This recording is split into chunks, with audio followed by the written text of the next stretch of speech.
हमने एक्चुअल में हमारा टेक हेडक्वार्टर 84 बटालियन भूमचंद्रकोट रामबन में है, जो कि यहाँ से करीब 18 किलोमीटर राजगढ़ से है। जो ये घटना स्थल जो घटना घटी, जो एक क्लाउड ब्रस्ट हुआ, जो इससे करीब 18 किलोमीटर है।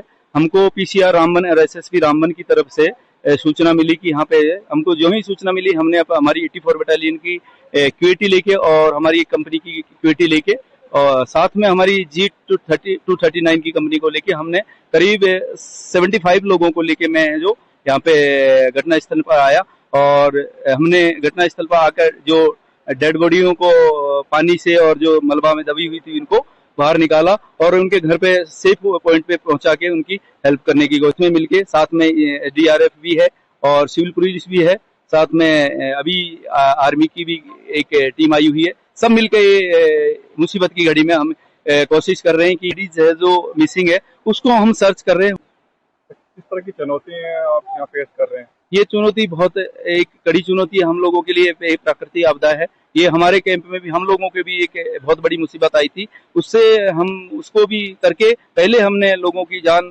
बचाने की कोशिश के लिए और जो भी आम जनता की हेल्प के लिए हमें जो हमेशा तत्पर रहते हैं। कहीं पे भी ऐसी हमको सूचना मिलती है तो हम हमेशा इसके लिए तैयार रहते हैं और तुरंत पहुंचते हैं हम यहाँ। यहाँ किस तरह की चैलेंजेस है? जैसे देख रहे हैं मलबा है, पानी है, पत्थर है, काफी दिक्कत आ रही है। अभी यहाँ पे बड़ी चुनौती है क्योंकि मौसम अभी फिर से दोबारा से छाया हुआ है। हो सकता है कहीं पे भी कुछ भी हो सकता है और रास्ते बहुत कठिन है। यहाँ पे अभी काफी मलबा वगैरह है। हम ढूंढ रहे हैं कि मिसिंग जो लेडी महिला है उसको हम कोशिश कर रहे हैं ढूंढने की।